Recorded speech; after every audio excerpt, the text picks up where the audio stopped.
आज मैं ओखला में मौजूद हूँ। यहाँ पे देखिए कांग्रेस पार्टी के लीडर और समर्थक पप्पू यादव जी ओखला में अपने प्रत्याशी अरीबा खान के लिए वोट मांगेंगे। अब देखिए इस गाड़ी से उतरे हैं और वो इसी के साथ पद यात्रा करते हुए यहाँ पे ओखला से निकलेंगे। देखिए ये जो गाड़ियों का काफिला जा रहा है, इसके बाद पप्पू यादव जी इसी रोड से निकलेंगे। देखिए वर्करों ने किस तरीके से यहाँ पे स्पेस बनाया है और पूर्णिया के वो सांसद हैं। देखिए किस तरीके का क्राउड आपको दिखाई दे जाएगा। आपके जस्ट पीछे से वो निकलते हुए आपको दिखाई दे जाएंगे।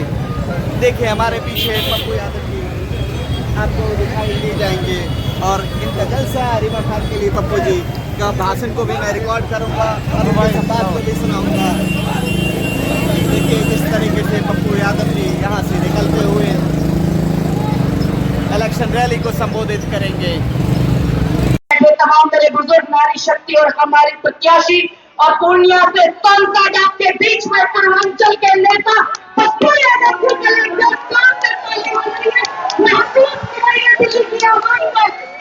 देखिए कांग्रेस की जनसभा चलते हुए नजर आ रही है ओखला विधानसभा में। यहाँ से कांग्रेस ने अरीबा खान को प्रत्याशी बनाया है। देखिए किस तरीके से क्राउड है, लोगों में उत्साह आपको दिखाई दे जाएगा। किस तरह से हजारों लोगों की क्राउड नजर आती है, लेकिन अब आने वाला तारीख ही बताएगा कि किसके पक्ष में कितना वोट जाता है। क्योंकि क्राउड तो काफी आती है, क्योंकि पप्पू यादव जैसे जननायक लीडर्स जब यहाँ पे पहुंचते हैं, गरीबों के मसीहा, तो उनको देखने के लिए अमूमन लोग पहुंच जाते हैं। अब आप सुनेंगे पूनम पंडित को। पूनम पंडित वैसे आप उससे बेहतर जानते हैं, यूपी से कांग्रेस के कैंडिडेट भी थे। सीधे झूठे केस में फंसाने का काम किया था, ये भी आप सब जानते हैं। अरीबा यहाँ से पार्षद का चुनाव मेरी सबसे कम उम्र की प्रत्याशी आपके बीच में थी, और जब पार्षद बनने के बाद में उसने जो काम किया है उसी की हैसियत से, इस काम की वजह से आज कांग्रेस पार्टी ने प्रत्याशी बनाया अपनी कम उम्र की बहन को। मैं आपको बधाई और शुभकामनाएं दूंगी आप सभी को कि आपके बीच में एक ऐसी शख्सियत को प्रत्याशी बना करके भेजा कांग्रेस पार्टी ने, जो आपके बीच की बेटी है। अभी हम लोग बात कर रहे थे आम आदमी पार्टी से जो विधायक है, आप मुझे एक बात बताइएगा, इतना की जनता यहाँ पर मौजूद है कि जब आपकी बहन बेटी है दिल्ली में सीएमएससी के लिए लड़ रही थी, वो गए थे क्या? गए या नहीं गए ना? कौन गया था? पूरी कांग्रेस पार्टी। जब आपकी बेटियों के घसीटे जा रहे थे कपड़े, क्या वो गए थे? नहीं गए। हम क्यों भूल जाते हैं कि आज चुनाव में हमारी मौसी का बेटा खड़ा है, कोई बात नहीं उनके वोट देते थे, हमारी बुआ फूफी खाला मामा का बेटा खड़ा है, क्यों भूल जाते हैं इस पार्टी को और इस पार्टी के नेताओं को जो आपके बीच में हमेशा रहता है। अरीबा उस समय भी आपके बीच में आंदोलन लड़ रही थी, ध्यान रखिएगा, जब पुलिस लठ बजा रही थी, अरीबा उस समय भी आपके बीच थी, जिस समय से पार्टी को भरने का काम किया था। आप कैसे भूल जाते हैं? यहाँ से विभाग अमानतुल्लाह जी को मैं कहूंगी कि जब आपकी बेटियों को छत्ती का जाने का जब आप कहे थे, और आपकी पार्टी कहाँ थी तब?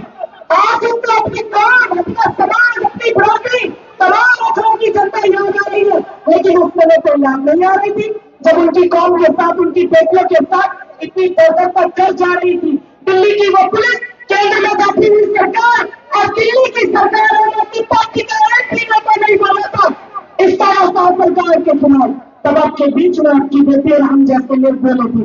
इसलिए हम आज आपसे वोट की अपील करने यहाँ बिहार से, पूर्वांचल से चल के पूर्णिया से आपके बीच में पप्पू यादव जी किसी वजह से आए, क्योंकि एक ऐसी बेटी को टिकट दिया गया, एक ऐसे परिवार की जिन्होंने हमेशा कांग्रेस का दामन थाम करके रखा, रखना की जनता का हाथ पकड़ के रखा। ये वो परिवार है। आप सभी को मैं निवेदन करती हूँ, हिंदू मुस्लिम के चक्कर में मत पड़िएगा, क्योंकि जिसका ईमान जिंदा है वो मुसलमान है, और जो ईमान से ऊपर बात करे वो हिंदू है। और ठेका में धर्म का पढ़ाई नहीं है ना, तो वो लोग हैं जो हिंदू मुस्लिम फैलाने का काम करते हैं। एक एक हाथ उठा करके बताइएगा, कभी देश की आजादी की लड़ाई हो रही थी, हमारे बुजुर्गों को गिरफ्तार लगा है, खून है, लेकिन आपके बुजुर्गों का भी खून है। देश की आजादी में मेरी शहीद आजम भगत सिंह, अगर आप इनके अनुयायी है तो एक एक हाथ ऊपर उठा के बताइएगा, क्या आपके बुजुर्गों को खून कहा है? कैसी आजादी में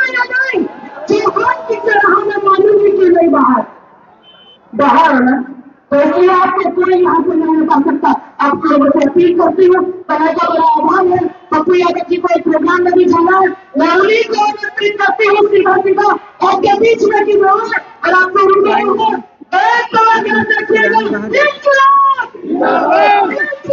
जिंदाबाद हो चाहे खून से मगर, लेकिन सच लिखा जाएगा और आसमान में लिखा जाएगा। जब जवाब क्या जवाब चाह चुका जैसे अब हमारे और आपके बीच में हमारी और आपकी बेटी और आपकी बेटी जिसका जन्म आपकी सरजमीन पे हुआ है, जो बेटी में अच्छी है और बोलने में बहुत अच्छी है, जिसकी सोच अच्छी है, बहुत मोहब्बत की होती है, जिसे हम यहाँ अरीबा खान के नाम से जानते हैं। अब मेरी आप तमाम लोगों से गुजारिश है कि एक बार अरीबा के लिए और पप्पू यादव जी के लिए, मेरी छोटी बहन और पंडित के लिए एक बार जोर से ताली हो जा दीजिए ताकि इनको खुश हो जाए और वो जान सके। मेरे भी दोस्तों, अरीबा से मेरी गुजारिश है कि वो आए और अपने पहला तौर ध्यान करें।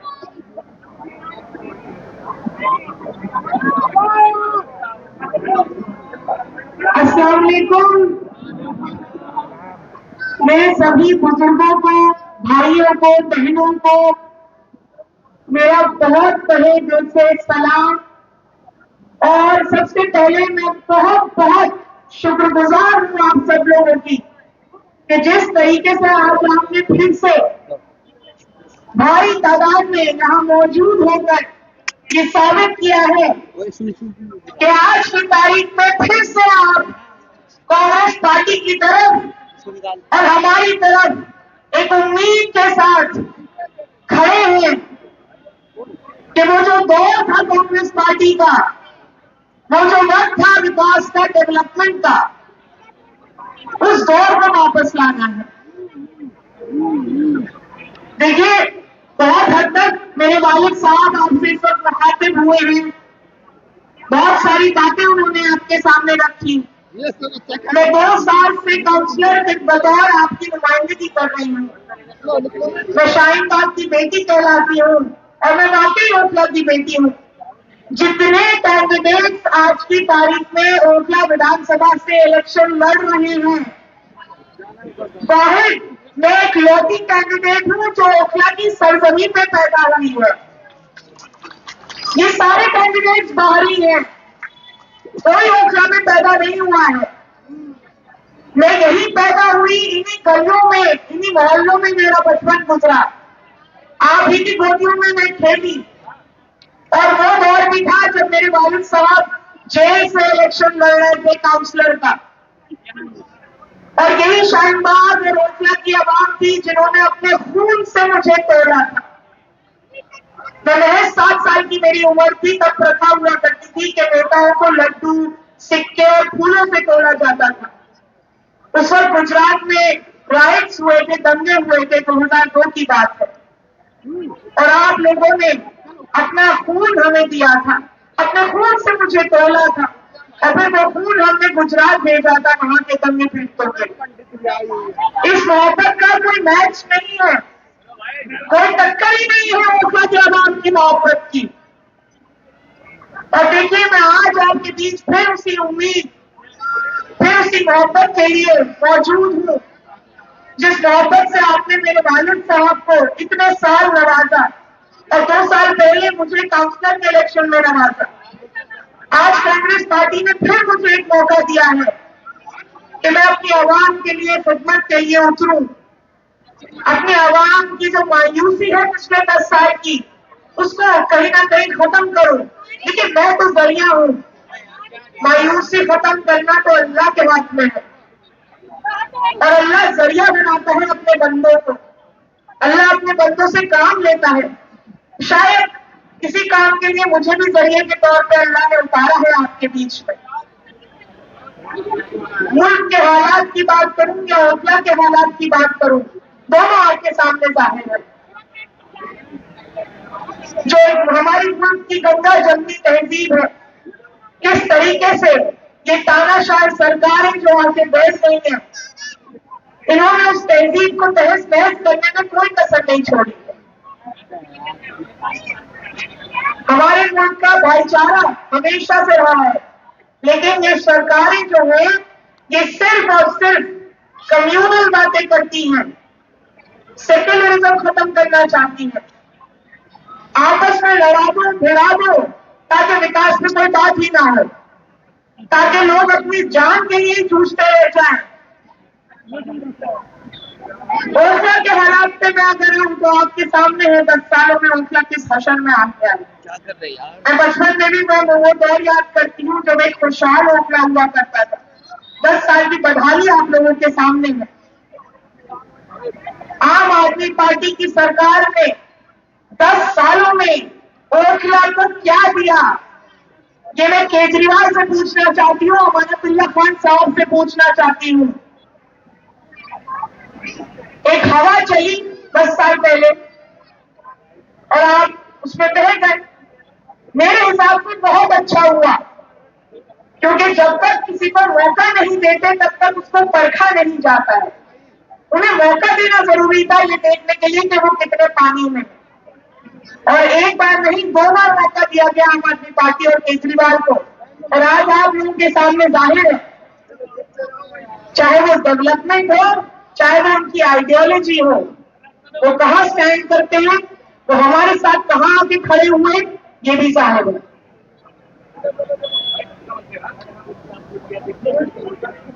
जिस तरह मोदी जी जुल्म और ज्यादती को प्रमोट करते हैं, कम्युनलिज्म को प्रमोट करते हैं, केजरीवाल जी भी उसी पैटर्न पे चलते हैं। मैं आपके सामने कुछ एग्जांपल्स रखती हूँ। जिस वक्त सीएनआरसी का प्रोटेस्ट हुआ था, आज की तारीख में शाहीन बाग पूरी दुनिया में जाना जाता है।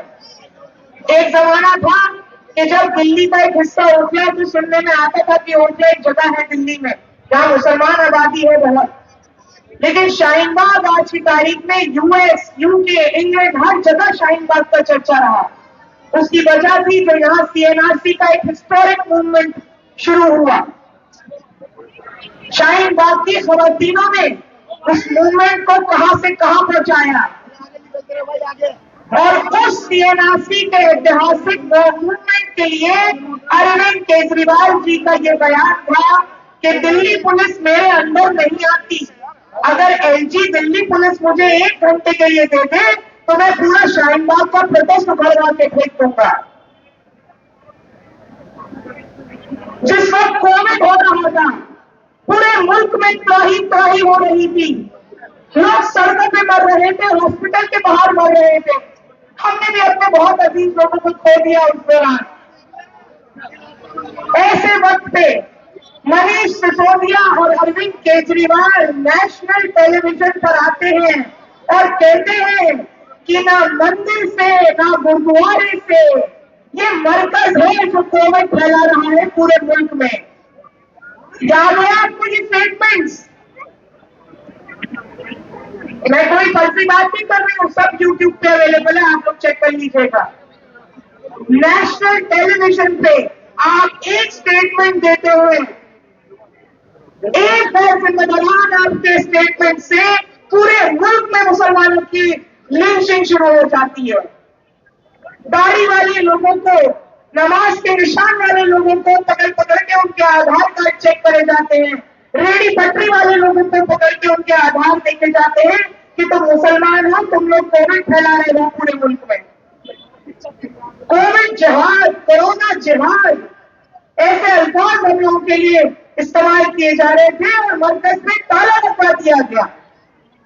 रोज टीवी पे आके ये बताया जाता था कि मुल्क में कोविड के इतने केस हैं और मरकज के इतने केस हैं। मरकज का डेटा अलग से बताया जाता था कि मरकज ने इतने केस फैला दिए कोविड के। ये केजरीवाल जी के बयान थे कोरोना के दौरान। जब दिल्ली में 2020 में कत्लेआम हुआ, पोग्राम हुआ, ये एक स्टडी है, एक सर्वे है कि किसी भी जगह पे 24 घंटे से ज्यादा रायट नहीं पनप सकता, दंगा फसाद नहीं पनप सकता अगर चीफ मिनिस्टर की इंटरफेरेंस हो जाए। लेकिन दिल्ली जैसे शहर में 3 दिन तक जमुना पार में कत्लेआम होता रहा और केजरीवाल जी ने वहां जाना तो बहुत दूर की बात, अपनी जुबान तक नहीं खोली उन लोगों के लिए। आज तक उन लोगों को मुआवजे नहीं दिए गए हैं। हमारे विधायक जी स्टेजों पे प्रोग्रामों में कह रहे हैं 10 लाख रुपए दे दिए उनको मुआवजा। मैं चैलेंज करती हूँ अमानतुल्लाह खान साहब को, मुझे दिखाओ कहां दिए 10 लाख, किसको दिए 10 लाख। मैं अपना नॉमिनेशन वापस कर दूंगी अगर आपने दिखा दिया कि 10 लाख किसका मुआवजा दिया है। कोई अपनी जेब से लाके किसी के हाथ में पैसे नहीं पकड़ाता है, सब सरकारी पैसे को दिया जाता है किसी की मदद के लिए। तो रिकॉर्ड तो हर चीज का होता है, दिखाओ। क्या वही 10 लाख दिए हैं जो मोदी दे रहा है 15 लाख? जो 15 लाख मोदी जी सबके अकाउंट में पहुंचा रहे हैं, शायद वही 10 लाख केजरीवाल जी भी पहुंचा रहे हैं मुआवजे के नाम पर। आप ये देखिए कि बांग्लादेश में माइनॉरिटीज में ज्यादती हुई अभी 2 महीने पहले। केजरीवाल जी का दिल दर्द से फट गया और फटना भी चाहिए। मेरा भी ये मानना है कि किसी भी मुल्क की minorities regardless of what religion they follow, इस बात की फिक्र करे बिना कि वो किस मजहब से है, किस धर्म से है, किसी भी मुल्क की माइनॉरिटीज के साथ ज्यादती नहीं होनी चाहिए। एक दूसरे मुल्क की माइनॉरिटीज में जब ज्यादती होती है तो आपके दिल में गम बैठ जाता है, लेकिन जब अपने ही मुल्क में उसी वक्त पर संभल में जामा मस्जिद को सर्वे के लिए टीम पहुंचती है और हमारे 4 भाइयों को वहां शहीद किया जाता है, तब आपकी जुबान नहीं खुलती। जब बहराइच में दुकानें जलाई जा रही थी, लोगों को मारा जा रहा था, तब आपकी जुबान नहीं खुली। और अभी की बात सुन लीजिए आप, एक योजनाएं आ रही हैं केजरीवाल जी। योजना क्या आई है कि सारे पंडितों को और जो गुरुद्वारे के केयरटेकर्स हैं सबको हम 18,000 रुपए महीना देंगे। 18 महीने से वक्फ बोर्ड के इमामों की सैलरी रोक रखी है, उनकी क्यों नहीं करते आप बात? उनको इस योजना में क्यों नहीं आपने डाला? महरौली सीट से नरेश यादव जैसे आदमी को आप टिकट से नवाजते हैं।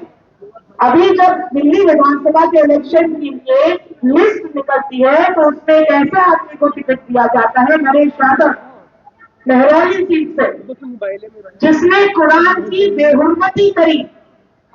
और ये उसमें सिर्फ इल्जाम नहीं है, ये कोर्ट ने साबित करा है, उसको सजा हुई है, उसमें जुर्माना लगा है कि उसने कुरान शरीफ की बेहुरमती करी है। ऐसे आदमी को आप 2 दिन बाद शाबाशी देते हैं कि तुमने बहुत अच्छा काम किया कुरान की बेहुरमती करके, ये लो तुम्हारा इनाम, तुम्हारा विधानसभा चुनाव का टिकट।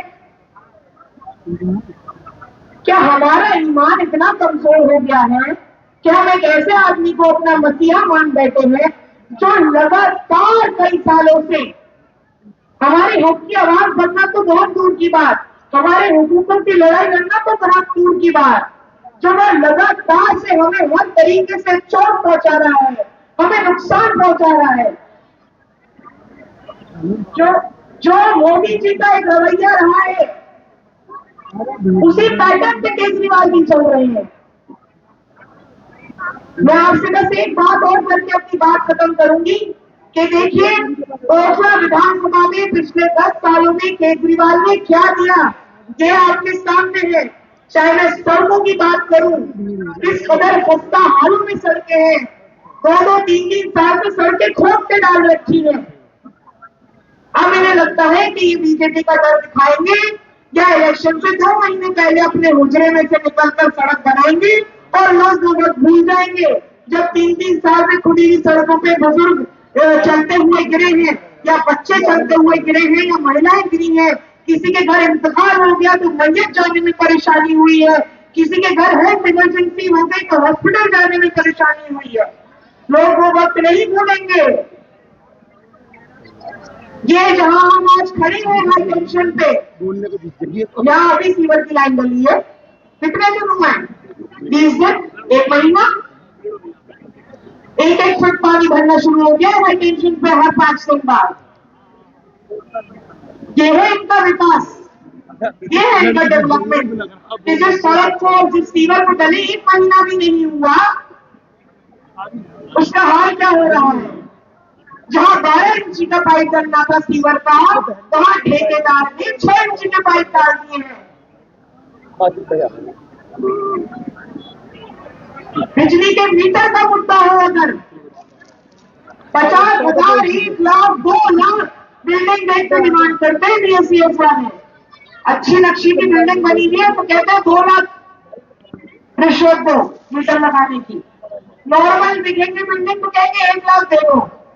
जिसकी बिल्कुल ही जो नॉर्मल आदमी होगा, एवरेज इनकम होगी, उससे कहेंगे 50 से नीचे बात ही नहीं करेंगे। पहले तो अपने ऑफिस में टेबल के नीचे रिश्वत लेते थे, अब घरों में घुस घुस के रिश्वत ले रहे हैं। पानी पानी 10 साल से केजरीवाल जी कह रहे हैं कि 99% दिल्ली में पानी दे दिया है हमने। आपने उस 1% में ओखला को क्यों रखा?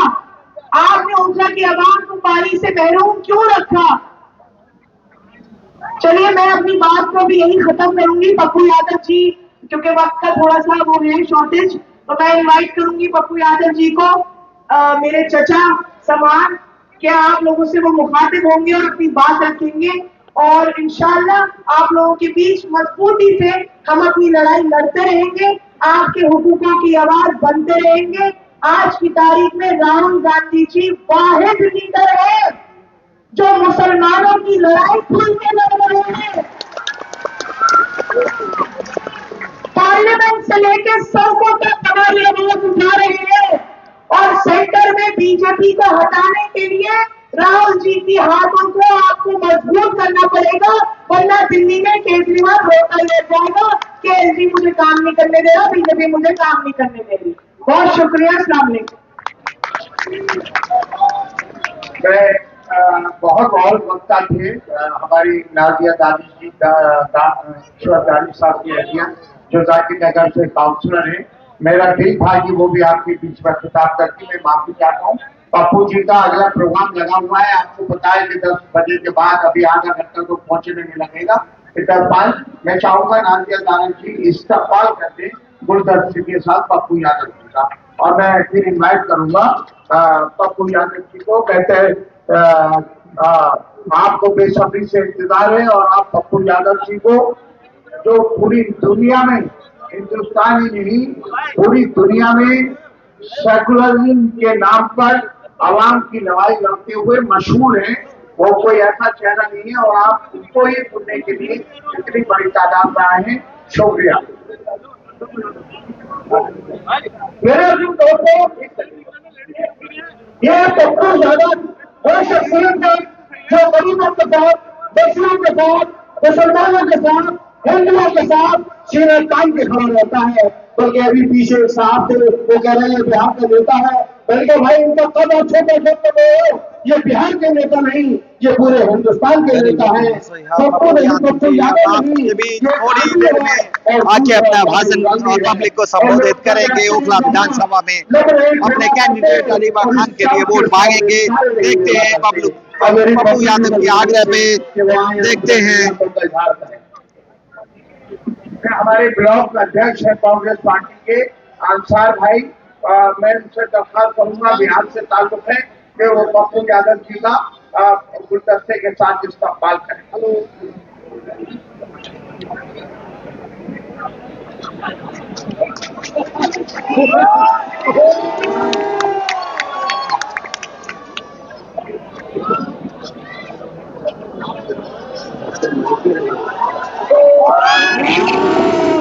देखिए पप्पू यादव जी के संबोधन से पहले किस तरीके से पब्लिकों में उत्साह आपको दिखाई जाएगा।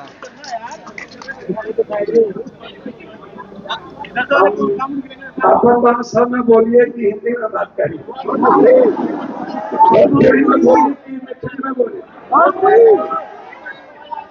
अच्छा, जय भीम, नमो बुद्धाय।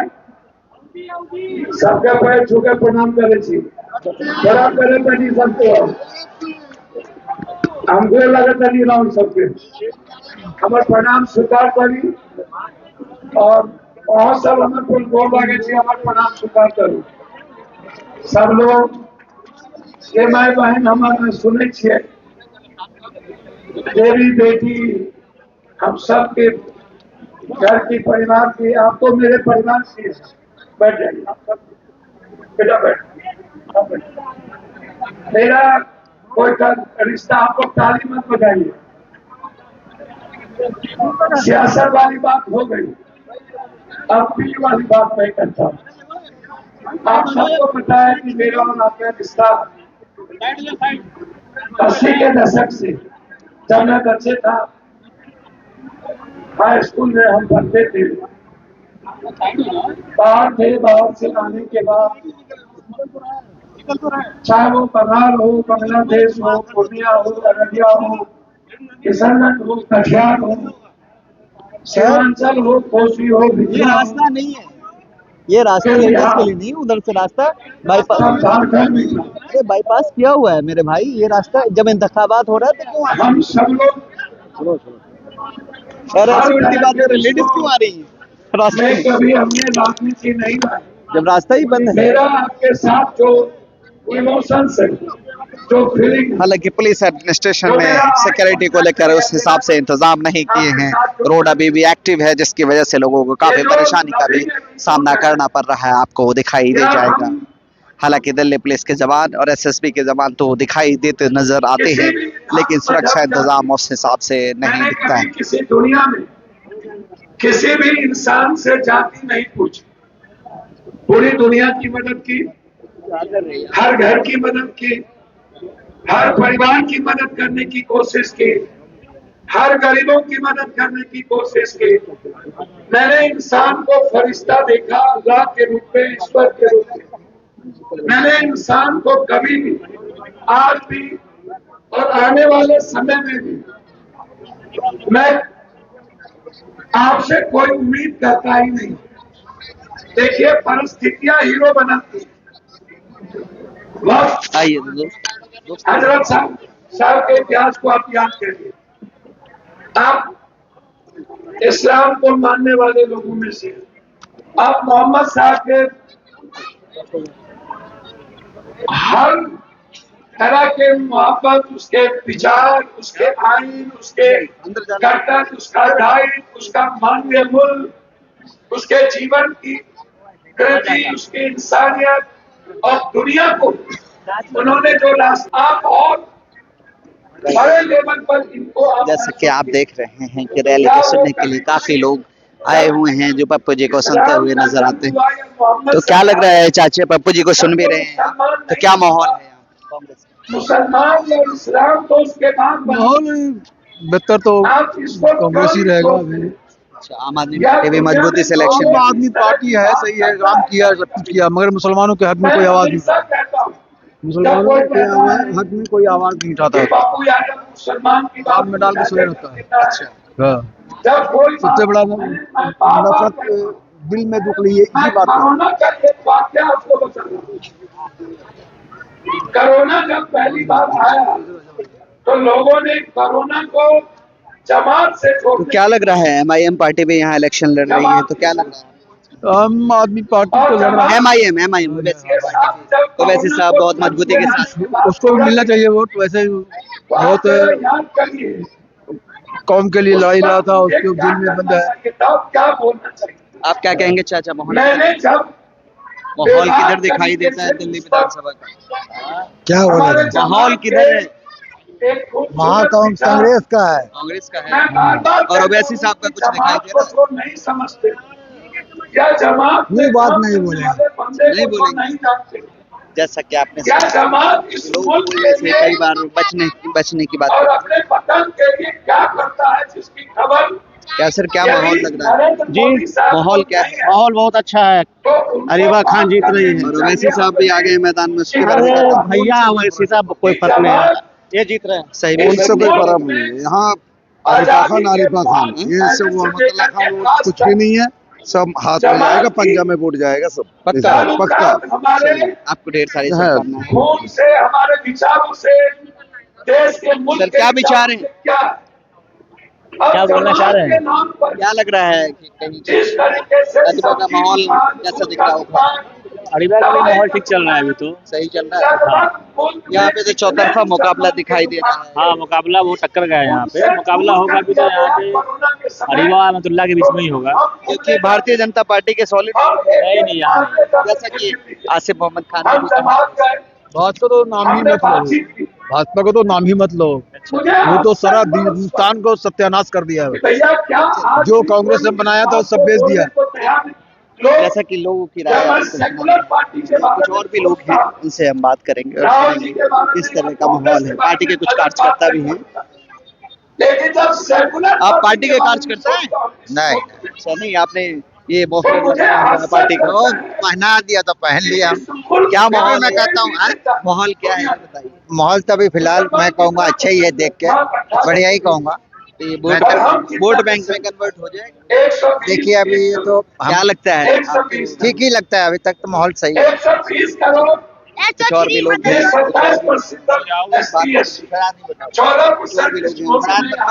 बात करेंगे कि किस तरह क्या माहौल लग रहा है। आप बताइए अपनी राय। बहुत बढ़िया माहौल है। ओवैसी साहब की भी एंट्री हो गई है। ओवैसी साहब कुछ नहीं करेंगे, 10,000 वोट मिलेंगे ओवैसी साहब को। अच्छा लग रहा है। इसमें कुछ सेंटिमेंटल वोट्स भी हैं। बहुत बढ़िया माहौल है, बहुत बढ़िया, कोई दिक्कत नहीं है। लोग जो सहानुभूति के साथ वोट देंगे सपा और रहमान को, ये भी थोड़ा सा कहीं कहीं कमजोर कर रहा है। 10-11 बस यही है। बस 10-11। Thank you. कुछ और वोटरों से बात करेंगे और पूछेंगे कि किस तरह के काम यहाँ पे दिखाई दे रहे हैं। अब आप हमको बताइए क्या माहौल है? बहुत अच्छा माहौल है। लग रहा है कि सीट निकल जाएगा। हाँ, चौतरफा एकदम 1001% निकल जाएगा। लड़ाई चौतरफा है। हाँ लड़ाई चौतरफा है इस विधानसभा में। हाँ एकदम और ओवैसी साहब की एंट्री हो गई है तो इसके बाद क्या कहेंगे? नहीं, वो अपने जगह पे है, ये अपने जगह पे है। लेकिन वोट कहीं ना कहीं आपका ही कम नहीं नहीं, ये वोट बैंकिंग नहीं है, ये सिर्फ एक माहौल का बैंकिंग है। ये अपने आप में लोग अपना सोच रखे हुए हैं, किसी से पार्टी से कोई मतलब नहीं है। जैसा कि लोगों का रुझान से तो लोग कह रहे हैं कि मजबूत है वो जो पप्पू यादव जी को सुनने के लिए यहाँ आए हैं। आपका वोटर आईडी बना हुआ है? नहीं बना हुआ? ठीक है। आपका वोटर आईडी बना हुआ है? हाँ बना हुआ है। क्या माहौल लग रहा है? क्या माहौल है? आप सुनने आए हैं पप्पू यादव जी को। पप्पू यादव यहाँ जो है ओखला में जो है का ये अरीबा खान यहाँ से मतलब काफी अच्छा है इनका। निकल जाएंगे सीट? निकल जाएंगी। चौतरफा मुकाबला आपको पता है ना, बीजेपी से मुकाबला चौतरफा है, पता है। MIM से भी है। हाँ MIM से भी है, लेकिन जिस तरह से उन्होंने अमानतुल्लाह खान ने जिस तरह से यहाँ मायूसी दिखाई है, बहुत सारे काम नहीं किए। पूरे दिल्ली में पानी आ गए हैं। पूरे दिल्ली में पाइपलाइन तो डल ही गया है। डल ही गया, लेकिन तो 10 साल पहले भी डल गया था। अभी तो आया नहीं ना पानी यहाँ। तो धीरे धीरे आएंगे, एक बार में विकास नहीं हो जाता, थोड़ा टाइम तो लगता है। जो क्यों कहते हैं केजरीवाल जी की पूरे दिल्ली में आ गए, तो मतलब साहिल बाग को 1% दिल्ली में नहीं। हाँ 1% नहीं, मतलब तो 1% में ही साहिल बाग आता है ना, तो इसलिए भी है। अच्छा, इसलिए ओखला परिवर्तन की ओर देख रहा है। हाँ परिवर्तन की ओर देख रहा है और कांग्रेस को ला रही है यहाँ से। जो ओवैसी साहब मजबूती के साथ आ गए हैं उसके बारे में क्या कहेंगे? ओवैसी साहब तो ऐसा ही उनका है, बस ओवैसी साहब निकाल पाएंगे सीट? नहीं, ओवैसी साहब तो अमानतुल्लाह खान से भी पीछे जाएंगे उनका। कुछ और भी लोग हैं, उनसे पूछेंगे क्या माहौल है सर यहाँ पे।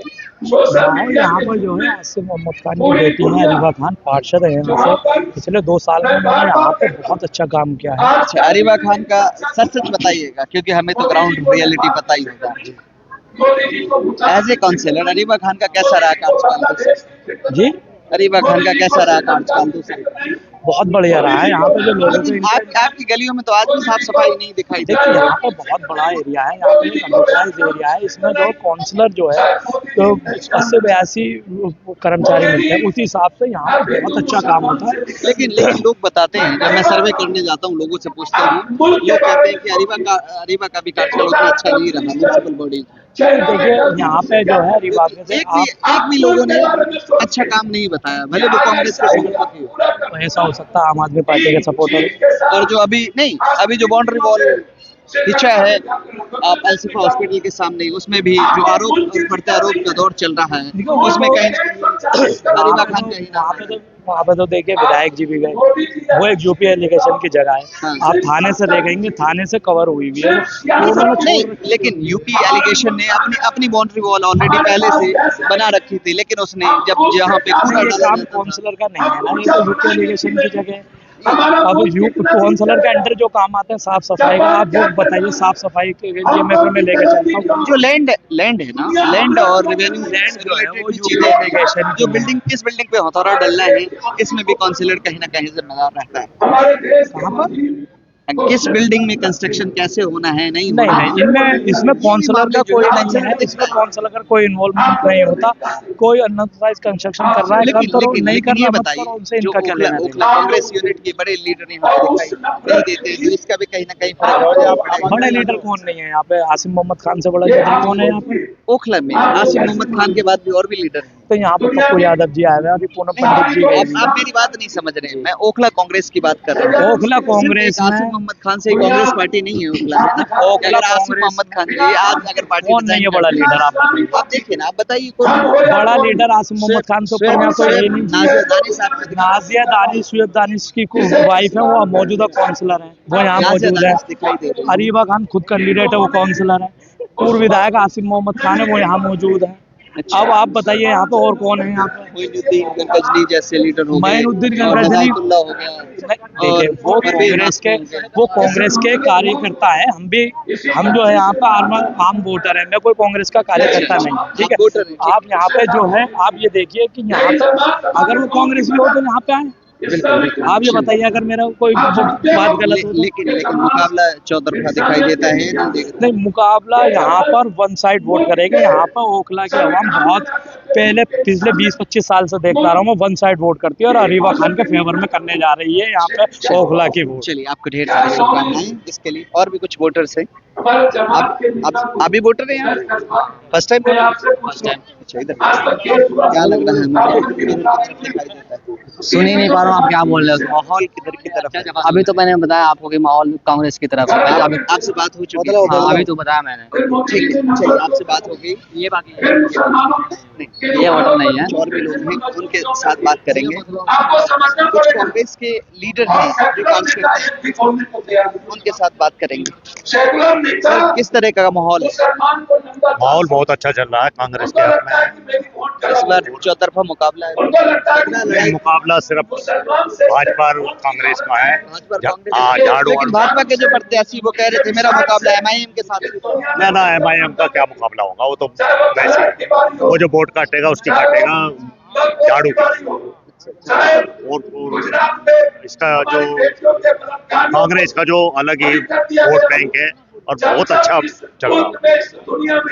जैसे कि आपने सुना कि कांग्रेस को लेकर किस तरीके से लोगों में क्यूरियोसिटी है कि इस बार कांग्रेस परिवर्तन की तरफ आएगी, और लोगों का जो क्राउड है वो चारों तरफ आपको पीछे के हिस्से में मिलेगा कि कितनी यहाँ पे लोगों की संख्या है, आपको चारों तरफ दिखाई दे जाएगी। हजारों की संख्या में लोग पप्पू यादव को सुनने के लिए आए हुए हैं, आपको क्राउड चारों तरफ दिखाई दे जाएगा।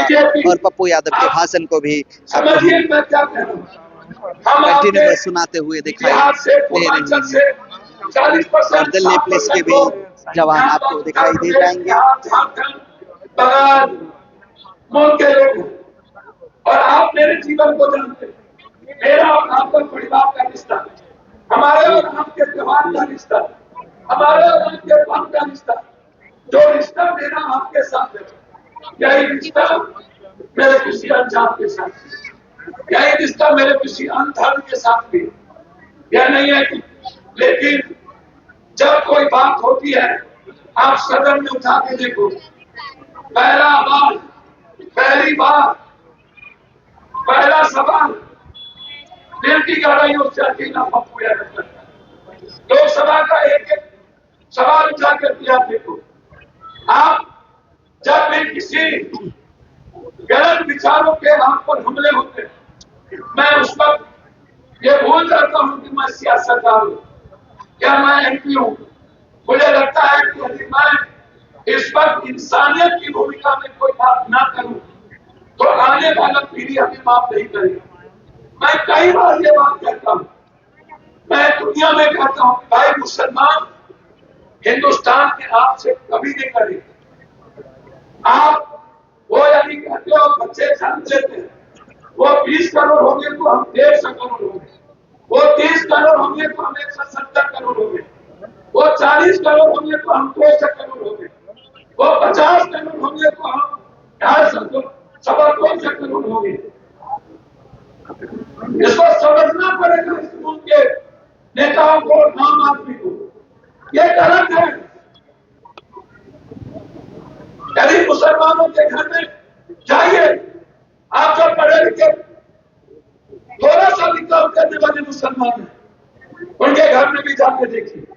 जाइए दलितों के घर में, जाइए हम लोगों के भी घर में, जहां पर आर्थिक रूप से कमजोर है, वहां परिवार में कितने लोग। ये गलत है, ये अवधारणा गलत बनी हुई। तलाक की बात आती है, इन्होंने कुरान शरीफ का सूरह निसा सूरह बकरा उसको पढ़ा नहीं। तलाक अल्लाह ने किस तरीके से उसको डिफाइन किया।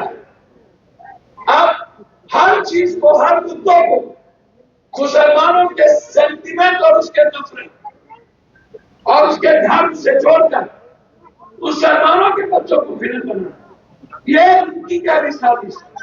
मैं कोई बात नहीं करूंगा मुझसे, मैं अपने घर में आया हूं और मैं अपने बच्चों के बीच आया कि ये आपसे नफरत पैदा करे। ये दुश्मन आपके नहीं है, ये दुश्मन है दलित के, ये दुश्मन है ओबीसी के, ये दुश्मन है ईबीसी के। पूछो कैसे? इन्होंने सबसे पहले हिंदुस्तान में जब आए, इन्होंने आरक्षण को खत्म, सबसे पहले नौकरी को खत्म की। नौकरी में मुसलमान कितने? आरक्षण आप पर लागू नहीं होता तो आरक्षण लागू किसने होता? नफरत आपसे और मिटाओ दलित को, एसटी एससी को, ईबीसी को। जानते हो क्यों? इसीलिए कि जब तक वो पढ़ लिया या तरक्की कर लेगा तो फिर मुसलमानों से लड़ने वालों की तादाद घट जाए। फिर कोई पप्पू यादव नहीं लड़ेंगे, पप्पू झा नहीं लड़ेंगे, पप्पू शर्मा नहीं लड़ेंगे, पप्पू सिंह नहीं लड़ेंगे, पप्पू नोनिया लड़ेंगे, पप्पू चंद्रवंशी लड़ेंगे, पप्पू कहार लड़ेंगे, पप्पू मंडल लड़ेंगे, पप्पू निषाद लड़ेंगे, पप्पू केवट लड़ेंगे, पप्पू पासवान लड़ेंगे, पप्पू जाटव लड़ेंगे, पप्पू राम लड़ेंगे। इसलिए इन्हें तरक्की नहीं होने देना। कौन नहीं होने देना? इनको बता दो कि सिर्फ भगवान है, इन्हें पढ़ना नहीं है, ये हिंदू है। इन्हें अम्बेडकरवादी विचारों पर हमला क्यों है? कारण क्या है कि अम्बेडकरवादी जिस दिन ये मुल्क बन गया, जिस दिन ये दलित अम्बेडकरवादी सोच से के खून में चले गए, उस दिन इस मुल्क में हिंदू मुसलमान का नफरत नहीं होगा। उस दिन इस मुल्क में झगड़े नहीं होंगे। इनको पता है कि कितनी तादाद है। इन्होंने रेलवे की वैकेंसी बंद कर दी, नौकरी नहीं निकाला। 7,000 दिए, 11 साल के अंदर वैकेंसी नहीं निकली। 3,065 इन्होंने बैंक की वैकेंसी नहीं निकाली, मात्र 7,000। क्यों? मुसलमान के लिए नहीं, ओबीसी के कारण, ईबीसी के कारण। आप इसको समझिए। आपको इन्हें कैसे लड़ लेंगे? आपसे हम यहां लड़ेंगे, पूरी दुनिया खड़ी होगी आपके साथ। किसी गरीब से लड़ेंगे, पूरी दुनिया खड़ी होगी आपके साथ।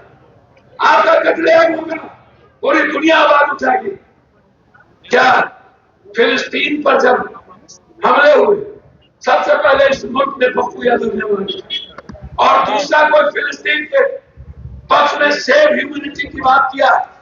निहायत एक मर्द पैदा हुआ इस दुनिया में और इस मुल्क में, उसका नाम प्रियंका गांधी है, जिसने बगल में झोला कोई मर्द पैदा नहीं हुआ प्रियंका गांधी के अलावा, कोई नहीं। जब हम किसी जलसे में ये बात कहते हैं, मैं नहीं जानता हूं क्या लोग वीडियो लेते होंगे, मैं नहीं जानता हूं क्या जलसे में जाते हैं वो वायरल होगा, मैं नहीं जानता हूं क्या यदि मैं इस्लाम पर बात करूंगा उसको काट के लोग कहेंगे पप्पू यादव इस्लाम बन जाओ, तुम मुसलमान के पैदाइश हो, तुम किसके पैदाइश हो, क्या मैं नहीं जानता? एक बात याद रखिए, गजराल और हाथी की तरह बनिए, कितना भी घूमता रहे मत हराइए। गजराज कब पूरी हिलाता है, कब उसके सूर में चीटी काटता है करके, तब थोड़ा सा मुड़ी हिलाता है। इसे पता नहीं है पप्पू यादव के बारे में। मैं कुत्ता के भौंकने का कोई परवाह नहीं करता। वो भूखते भूखते मर जाएगा, पप्पू यादव लड़ते लड़ते मर जाएगा। हम दुनिया में अब ये क्या हमें, इसीलिए मैं उनसे कह रहा हूं कि आप सियासत के लिए ही पैदा नहीं हुए थे। आप इस बात को समझिए, इनके हमले हैं संविधान पर, क्यों? देश के लिए नहीं। इनको लगता है यह संविधान यदि रहा तो अम्बेडकर जिंदा रहे। अम्बेडकर को मारो, अम्बेडकर के विचारधारा को मारो, और जिस दिन अम्बेडकर की विचारधारा मर जाएगी उस दिन ये सनातन की विचार को खत्म करेगा, एक नई भगवान और हिंदू की आइडियोलॉजी को जन्म देगा, और वो फिर अभी झारखंड में क्या हुआ, हम 1.5 महीना ये बोला कि तुम्हारी बेटी को उठा के ले जाए, तुम्हारे जमीन छीन ले जाए। मैं संसार में 40 दिन हुआ, इन्होंने रोहिंग्या के बारे में कितनी बात की, कितना रोहिंग्या है आपको पता है किसी को पता है इस दुनिया में? मात्र 17 लाख रोहिंग्या में। मैं कई बार ये बात कहता हूँ, बांग्लादेश मुल्क को इंदिरा गांधी ने भारत के मुल्क का सबसे अच्छा दोस्त बनाया, गोलियां नहीं चली, स्वाभाविक दोस्त बने, और हिंदुस्तान के सारे व्यापार बांग्लादेश में, हम अच्छे परिवार बने। बांग्लादेश में नफरत नहीं है, आप इस बात को ख्याल रखो। जो लोग कहते हैं कि हमारी चीज पर हमला है, मैं उनसे पूछना चाहता हूँ, मैं बॉर्डर पे जाके देखा, आपको नहीं पता है कलकत्ता बंगाल का वो इलाका सबसे ज्यादा व्यापार यदि होता है तो बांग्लादेश के कारण। आपको नहीं जानकारी, 80% बीमारी के लिए बांग्लादेश से लोग कलकत्ता और हिंदुस्तान आते हैं। नरेंद्र मोदी जी को कुछ भी पता नहीं है, और अगर कोई पढ़ना चाहता है इस मुल्क का डेटा, उसे सिर्फ कुर्सी चाहिए, चाहे पीछे बैठे हम हों चाहे आगे बैठे कोई। पप्पू यादव को कुर्सी नहीं चाहिए। मैं दिल से कहता हूं, यदि मुझे कुर्सी की जरूरत होती तो पटना के बाहर में सब छोड़ दिया था। हमारे शरीर में खून सड़ गया, डॉक्टर ने कहा नहीं बचोगे। मैंने कहा क्यों? बोला आ जाओ, जब तक बाढ़ खत्म नहीं हुई, ब्लड इंफेक्शन हो गया। हमने पत्नी को नहीं कही, हमने परिवार को नहीं बताया। जब बाढ़ चला गया, हम नियर कपूर आए, हमने डॉक्टर से पूछा अब बताओ कब मरेंगे? तो बोला जिंदा हो। मैंने कहा इंसानियत जिंदा है तो पप्पू जिंदा है। मुझे कोरोना में लोगों ने कहा ये मरना तय है, हमने कहा दुनिया मर जाएगी, हम ही तो जिंदा रहे। लोगों ने पूछा क्यों? हमने कहा सबको कोरोना से डर है और हमसे कोरोना को डर है। और मैंने कभी मास्क नहीं लगाया। मैं आपसे सियासत दल की बात नहीं करूंगा, मैं नहीं करूंगा किसी दल की बात। मैं अपने घर में आया हूं, आप भूल जाओ। या जितने लोग पूर्वांचल बिहार और देश के हो, आप मेरा वीडियो देखते हो। मैं 9 महीना घर नहीं गया। 7-7, 8-8 करोड़ का रेमडेसिविर एक दिन हम मुल्क में भेजते थे। इसी दिल्ली में 3 महीना अकेले घूमते रहे। अरविंद केजरीवाल जी के संजय सिंह जी के हम गए पूछना, संजय सिंह जी सुन रहे होंगे। मैंने कहा संजय जी हमको 100 बस चाहिए, हमारे पास पैसे खर्च हो गए, 7.5 बस हमें बिहार से मंगाने पड़े, हमें कोटा 3 ट्रेन भेजना पड़ा, सारे पैसे नहीं बचे। ले जाने के लिए हम रेलवे मिनिस्टर के यहाँ 7 बार गए। हमने कहा ट्रेन चल रहा है तो ट्रेन भी चला दो, पूर्वांचल और दूर के लोगों को पहुंचा दो, ट्रेन बंद कर देना। हमारी नहीं सुनी गई। हम 100 किलोमीटर 80 किलोमीटर पैदल चलते थे। रेलवे के खाना का पानी पीते हुए हमने अपनी बेटी को देखा, अपनी मां को देखा। 15 दिनों के अंदर सारे ताले लग गए थे, मजदूर के पास खाना नहीं था। 20 दिन के बाद अरविंद जी ने पानी बंद कर दी, 31 दिन के बाद बिजली बंद कर दी और फैक्ट्री के मालिक ने ताले लगा दिए। ना खाना, ना पानी, ना बिजली। लोग मजबूर होकर 2200 किलोमीटर पैदल चलने के लिए, 1800 किलोमीटर पैदल चलने के लिए। एक भी गरीब के पास खाने के लिए कुछ नहीं था। आप अंदाजा करो। हमसे लोगों ने कहा कि क्या कर रहे हो पप्पू जी, हमको 5 महीना बिना केस के जेल में बंद कर दिया। बोला आप सारे अस्पताल नहीं जा सकते। मैंने कहा सारे अस्पताल को बोल दो 7 लाख और 5 लाख रुपया लेना बंद कर दे। जब तक ये 5 लाख 7 लाख रुपया बंद करेगा नहीं करेगा तब तक हम अस्पताल जाते रहेंगे। अंत में मेरी गिरफ्तारी हो गई। मैं आपसे पूछ रहा हूं कि आज अभी आप यहां बैठे हैं, आप 5 तारीख को वोट देंगे। आप हमें बताओ एनआरसी पर, सीए पर खुल करके किसने बात? राहुल गांधी। उसके अलावा कोई नहीं। छोड़ दो पप्पू यादव की बात। हम 350 सभा किए, कश्मीर से कन्याकुमारी, बम्बई। मेरी बात छोड़ दो। मैं आपकी मुखालफत इसलिए कर रहा था कि सीएए और एनआरसी या एक राजनीतिक हथकंडा था, या एक गलतियों को छुपाने के लिए जैसे पुलवामा हुआ। कोई हिम्मत करेगा कि पुलवामा कोई ये इधर से जाओ, इधर से बाईपास से जाओ। कोई बात नहीं, कोई बात नहीं। कोई बोलेगा? मैं कई बार ये सवाल किया हूं। हमें पुलवामा के बाद अरे मेरा बाप कितनी नफरत पैदा हुई। फिर मैं आ रहा हूं नफरत।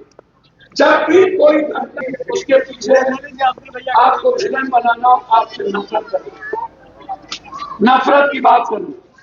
पुलवामा के बाद पुलवामा करने वाले पर केस हुई, गिरफ्तार हुए। माहौल चल रहा है और लोग इलेक्शन को सुनते हुए दिखाई देते हैं। उसमें किस तरीके का मिजाज है, जो आम वोटर है रैली के बाहर निकल के पूछेंगे। आप भी यहाँ पे वोट डालते हो? अच्छा, वैसे घूमने के लिए आए? वोट डाल रहे हैं सब।